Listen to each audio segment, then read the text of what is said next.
Hello दोस्तों, बहुत बहुत स्वागत है आपका द एडी एग्जाम चैनल पे। दोस्तों, कल की जो क्लास हुई थी तो मैंने आपको गंगा नदी का चित्र बता दिया हुआ था, जैसा कि ये इमेज में आपको दिख रहा है। तो ये मैंने पूरा विधिवत आपको चित्र कल की क्लास में बता दिया था। आज की क्लास में दोस्तों हम लोग थ्योरी देखते हैं, इसकी क्या है क्या नहीं है। तो आइए थ्योरी पर दोस्तों हम लोग आज की क्लास में बात करते हैं थ्योरी, और वो थ्योरी क्या है। तो सबसे पहले दोस्तों एक हेडिंग देते हैं अरे ये तो बहुत मोटा दोस्तों हो गया। सबसे पहले एक हेडिंग देते हैं हम लोग, कौन सी? गंगा नदी।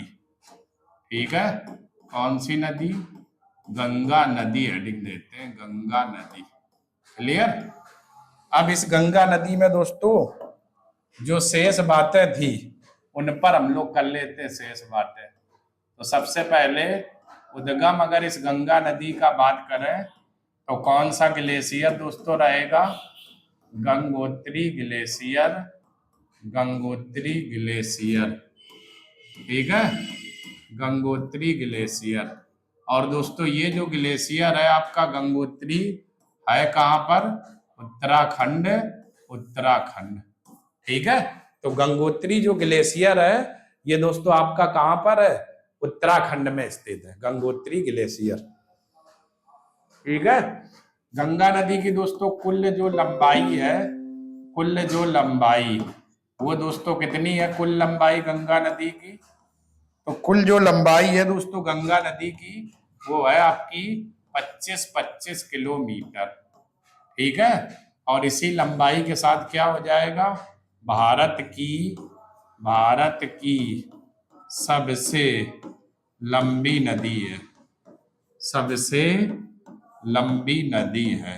तो अगर आपसे कहे भारत की सबसे लंबी नदी कौन सी है तो आपका आंसर हो जाएगा गंगा नदी, गंगा, ठीक है। उद्गम गंगोत्री ग्लेशियर उत्तराखंड, लंबाई इतनी, भारत की सबसे लंबी नदी है गंगा। इसके बाद अगर बात करें दोस्तों इसका विस्तार जो है कुल कितने राज्यों में है गंगा नदी का विस्तार? तो 5 राज्यों में है, यूके, उत्तराखंड, यूपी, यूपी के बाद दोस्तों बिहार, बिहार, बिहार के बाद झारखंड, और झारखंड के बाद पश्चिम बंगाल, झारखंड और पश्चिम बंगाल, ठीक है। तो गंगा नदी की दोस्तों जो लंबाई है वो आपकी है, विस्तार है कुल कितने राज्यों में है? तो 5 राज्यों में है। कौन कौन 5 राज्य है? उत्तराखंड, उत्तर प्रदेश, बिहार, झारखंड और पश्चिम बंगाल। इन 5 राज्यों में गंगा नदी का क्या है? विस्तार है, विस्तार है। एक सवाल और पूछ देते हैं कि गंगा नदी की सर्वाधिक लंबाई किस राज्य में है? तो सर्वाधिक जो लंबाई है वो दोस्तों किसमें है? उत्तर प्रदेश में, उत्तर प्रदेश में। तो गंगा की सर्वाधिक लंबाई उत्तर प्रदेश में। और अगर आपसे कहे सबसे कम लंबाई किस राज्य में है तो सबसे कम लंबाई, कम लंबाई आपकी किस राज्य में है? झारखंड, झारखंड। क्लियर? तो ये आपकी इतनी बातें हुई इस गंगा नदी को लेकर के, ठीक है। जैसा कि चित्र में देख पा रहे हो ये गंगोत्री ग्लेशियर है, यहां से ये दोस्तों नदी आ रही गंगोत्री ग्लेशियर से, गंगोत्री ग्लेशियर से, जैसा कि आप चित्र में देख पा रहे हो गंगोत्री ग्लेशियर से, ठीक है।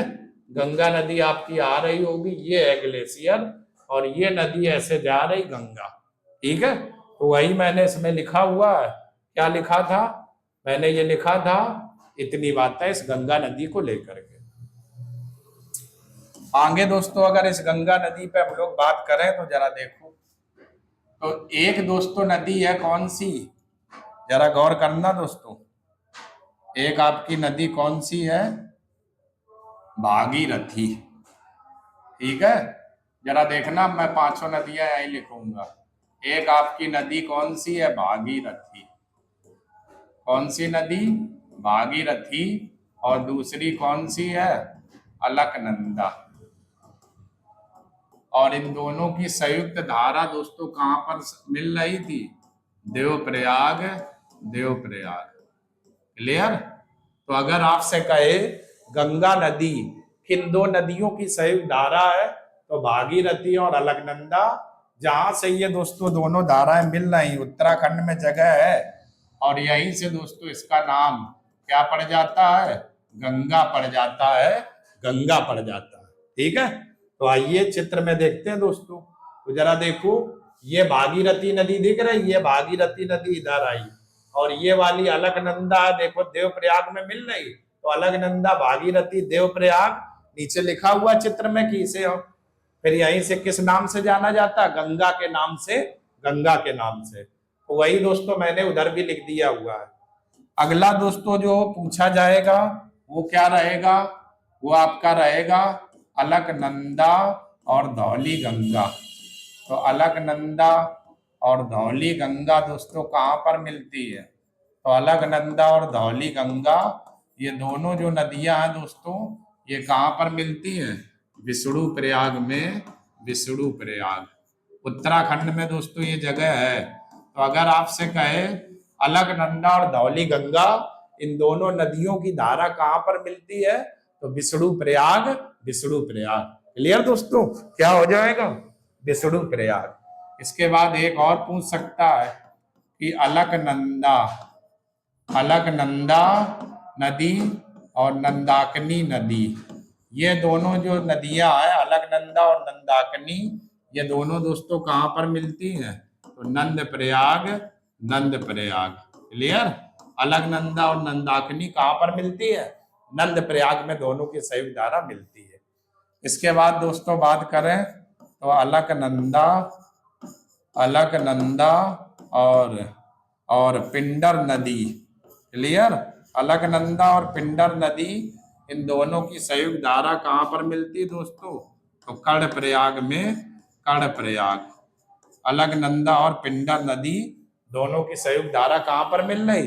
कर्णप्रयाग, कर्णप्रयाग। ठीक है, कर्णप्रयाग में दोनों। और एक दोस्तों और बचा हुआ है, वो कौन सा बचा हुआ है? अलकनंदा और मंदाकिनी। अलकनंदा और मंदाकिनी, ये आपकी कहाँ पर मिल रही दोनों की संयुक्त धारा? रुद्रप्रयाग, रुद्रप्रयाग। कहाँ पर? रुद्रप्रयाग, रुद्रप्रयाग। क्लियर, तो ये दोस्तों आपकी 5 धाराएं हो गई। और अगर कभी 5 धाराओं से सवाल अगर पूछे तो आपको कैसे हल करना? अगर आपसे कहे देवप्रयाग में कौन सी 2 नदियां मिलती, तो भागीरथी, अलकनंदा। विष्णु प्रयाग में कौन सी मिलती? अलकनंदा और धौली गंगा। नंद प्रयाग में अलकनंदा और नंदाकिनी। कर्ण प्रयाग में अलकनंदा और पिंडर। और रुद्र प्रयाग में अलकनंदा और मंदाकिनी। यानी अलकनंदा सबके साथ में रहेगी, बाकी सभी नदियां चेंजमेंट होती रहेंगी, चेंजमेंट। जैसा कि आप चित्र में देख पा रहे हो, देखो अलकनंदा और धौली गंगा कहाँ पर मिल रही? विष्णु प्रयाग में। अलकनंदा, नंदाकिनी, नंद प्रयाग। अलकनंदा, पिंडर, कर्ण प्रयाग। अलकनंदा और मंदाकिनी, ये देखो रुद्र प्रयाग। ठीक है, जैसा कि चित्र में देख पा रहे हो, यहाँ पर ये नदियां मिल रही 5। वही मैंने दोस्तों इसमें भी लिख दिया हुआ है, ये भी। क्लियर, चलो स्क्रीनशॉट ले लो दोस्तों इतने का, फिर और आगे बात करते हैं। चलिए आगे देख लेते हैं।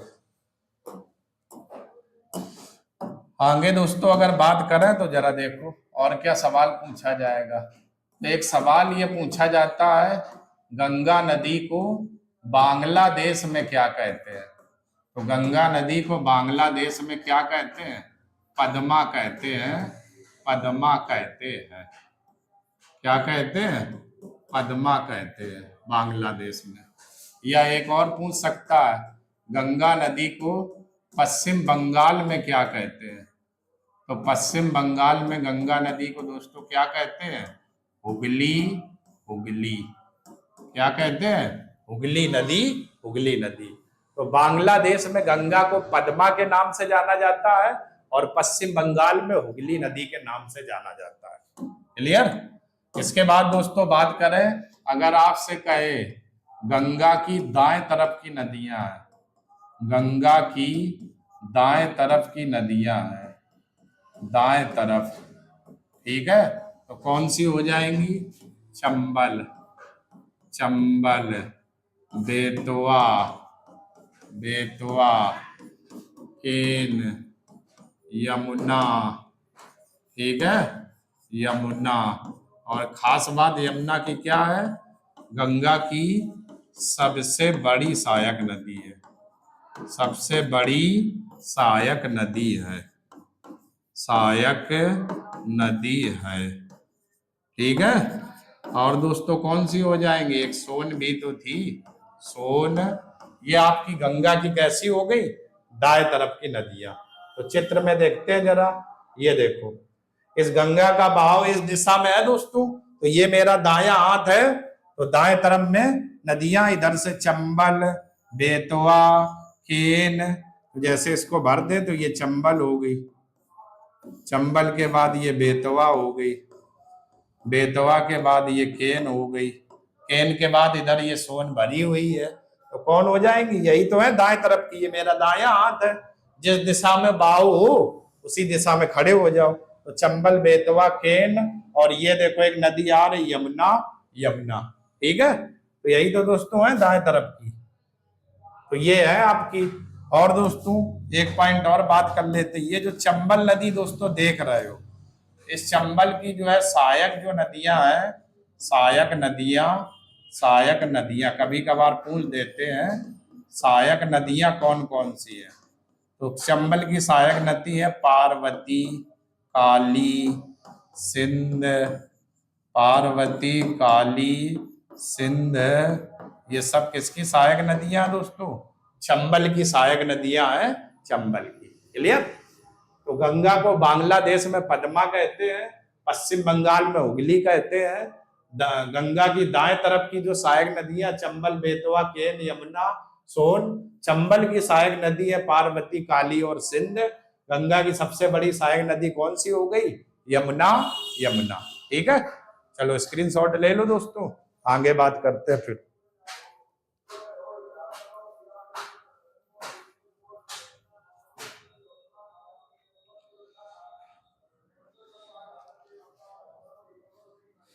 चलिए दोस्तों अब हम लोग आगे बात कर लेते हैं। आगे की दोस्तों अगर बात करें तो अब क्या हो जाएगा?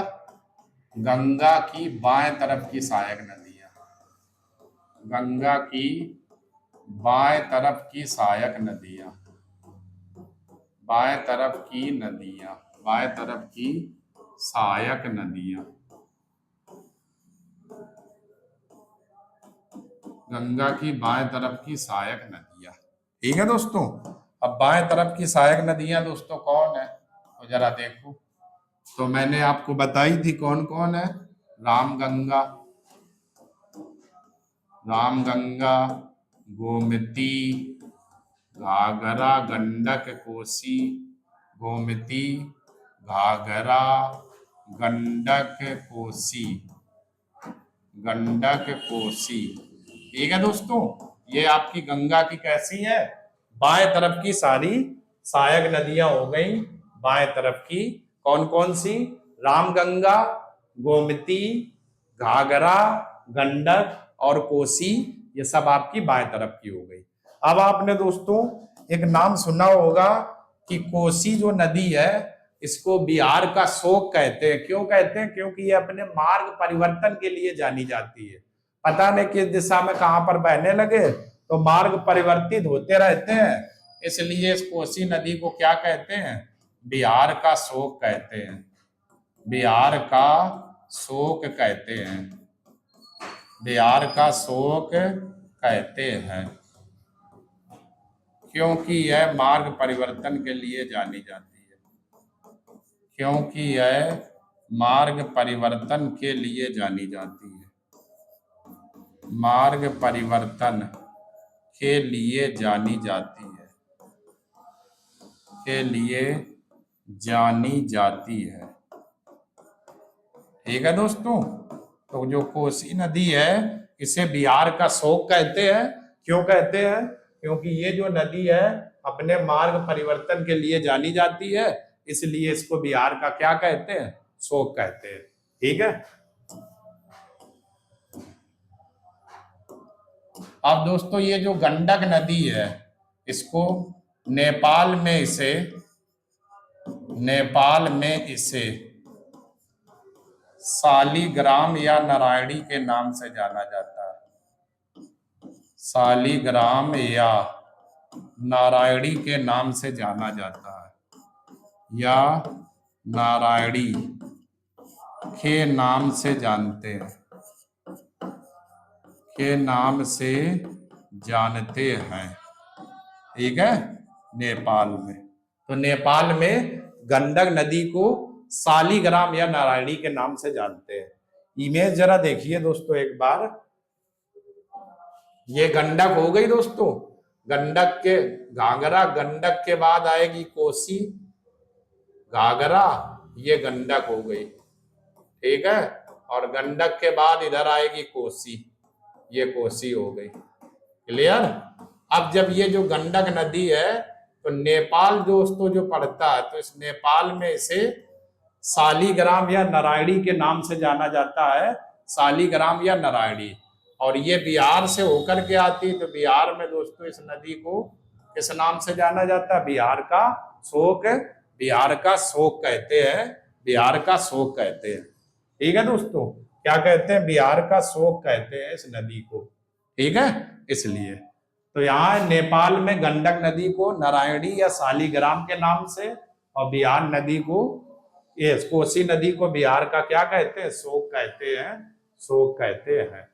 तो ये है। ठीक है दोस्तों, चलो स्क्रीनशॉट ले लो, फिर आगे बात करते हैं। और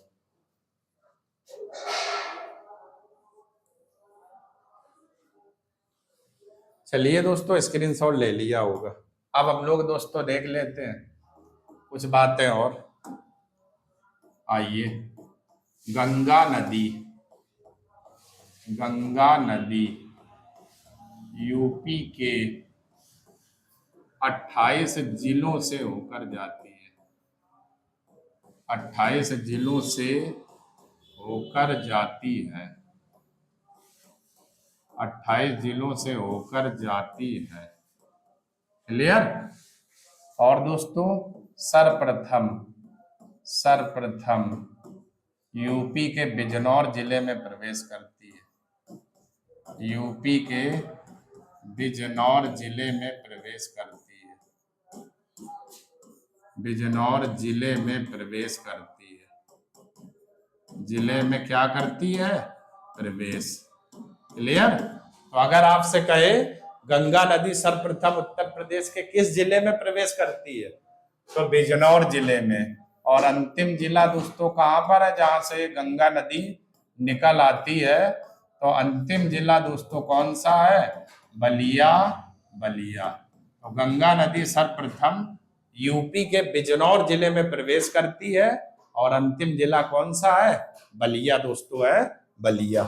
ठीक है दोस्तों, आगे अगर दोस्तों और बात कर लेते हैं।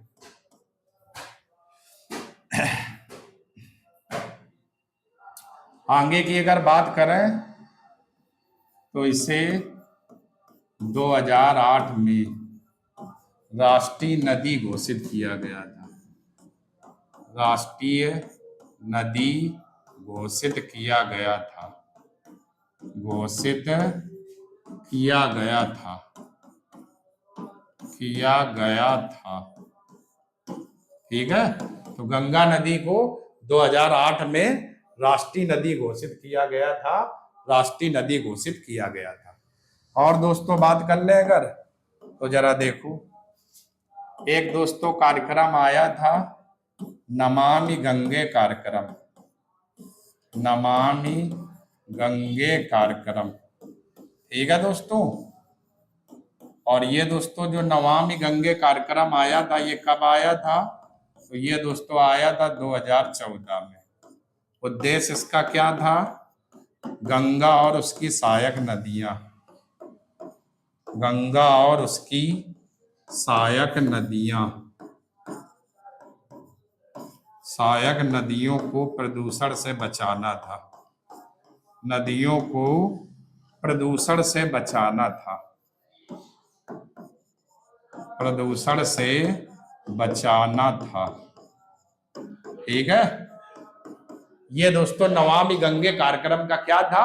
मुख्य उद्देश्य था। 2014 में दोस्तों ये कार्यक्रम आया था जिसका मुख्य उद्देश्य गंगा और उसकी सहायक नदियों को प्रदूषण से बचाना था और उनकी क्या करना था, रक्षा करना था। गंगा नदी को 2008 में राष्ट्रीय नदी क्या किया गया था, घोषित। और उत्तर प्रदेश के कुल ये 28 जिलों से होकर के जाती है। सर्वप्रथम बिजनौर जिले में प्रवेश करती है और अंतिम जिला कौन सा है, बलिया है, बलिया है। ठीक है, चलो स्क्रीनशॉट ले लो दोस्तों, फिर और आगे बात करते हैं।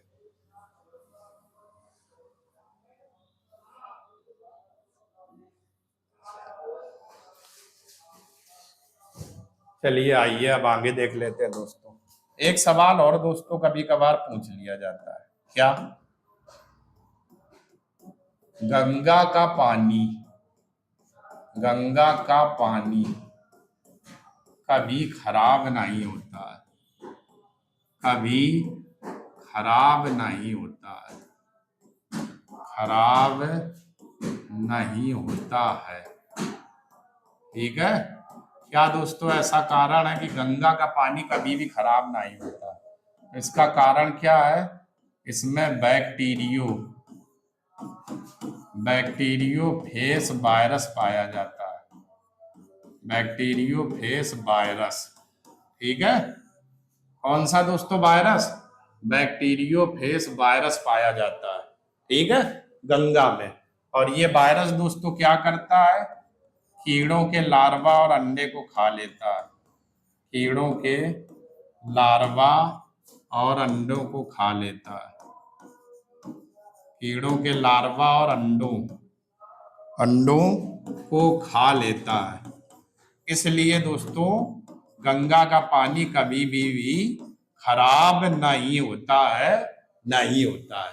तो आप समझ गए, गंगा के पानी में बैक्टीरियोफेज वायरस पाया जाता है और ये वायरस क्या करता है, जितने भी कीड़े मकोड़े इनके अंडा और लार्वा को खा देता है। इसलिए गंगा का पानी कभी भी खराब नहीं होता है, नहीं होता है। क्लियर है दोस्तों? ठीक है, तो ध्यान रखना गंगा का पानी कभी नहीं खराब होता है। कारण क्या है, बैक्टीरियोफेज वायरस पाया जाता है। एक दोस्तों एक नाम और सुना होगा, बीओडी नाम दोस्तों सुना होगा। बीओडी फुल फॉर्म देखना, बायो ऑक्सीजन डिमांड। फिर से देखना, बायो ऑक्सीजन डिमांड।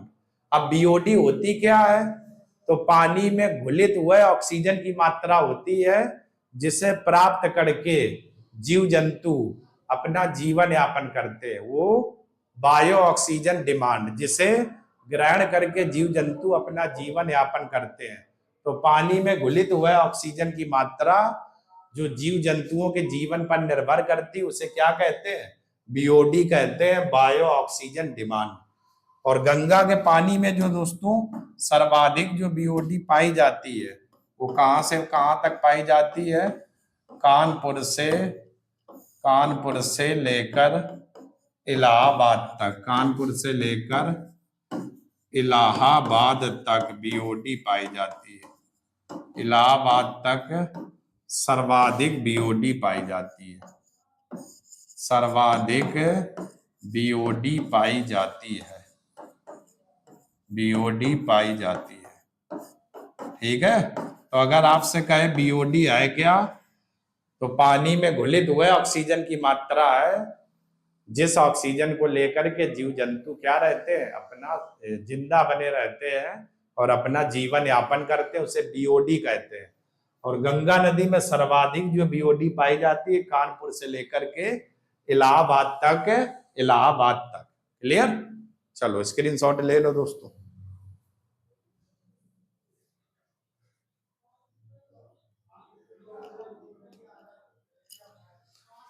ठीक है दोस्तों, तो इतनी बातें ये आपकी गंगा नदी में थी जो मैंने आपको बता दी और चित्र भी दिखा दिया। ये चित्र था गंगा का। और दोस्तों एक पॉइंट और छूट गया है, ये बीओडी हो गया। एक पॉइंट दोस्तों छूटा, ये है, क्या छूटा है देखो जरा। एक पॉइंट दोस्तों क्या छूटा है, ये छूटा है। यहां लिख देता हूं, गंगा नदी, गंगा नदी सर्वप्रथम, गंगा नदी सर्वप्रथम हरिद्वार से मैदानी भाग में प्रवेश करती है। हरिद्वार से मैदानी भाग में प्रवेश करती है। मैदानी भाग में प्रवेश करती है। ठीक है, तो ये भी तो दोस्तों आपसे क्वेश्चन पूछ सकते हैं कि गंगा नदी सर्वप्रथम मैदानी भाग में कहां से प्रवेश करती है। तब दोस्तों जो आपका आंसर हो जाएगा वो क्या हो जाएगा, हरिद्वार। हरिद्वार, तो गंगा नदी सर्वप्रथम हरिद्वार से मैदानी भाग में प्रवेश करती है। क्लियर, तो ये भी मैंने पॉइंट लिख दिया हुआ, इसको भी स्क्रीनशॉट ले लो आप लोग। ठीक है दोस्तों, तो ये आपका जो था दोस्तों गंगा नदी तंत्र था, चित्र मैंने कल की क्लास में बता दिया। तो जो थ्योरी थी इंपॉर्टेंट, मुझे जो लगा वो मैंने लिख दिया हुआ है। ठीक है, और उम्मीद करते हैं कि दोस्तों आपको वीडियो पसंद आया होगा, जो मैंने बातें बताई वो भी पसंद आई होंगी। तो अगर दोस्तों पसंद आ रहा तो चैनल को लाइक करें, सब्सक्राइब करें, ज्यादा से ज्यादा वीडियो को शेयर करें, और आप लोग हमेशा हंसते रहें, मुस्कुराते रहें। कल हम लोग दोस्तों एक नई क्लास के साथ फिर से मिलेंगे। तब तक के लिए आप सभी लोगों का बहुत बहुत धन्यवाद। जय हिंद दोस्तों।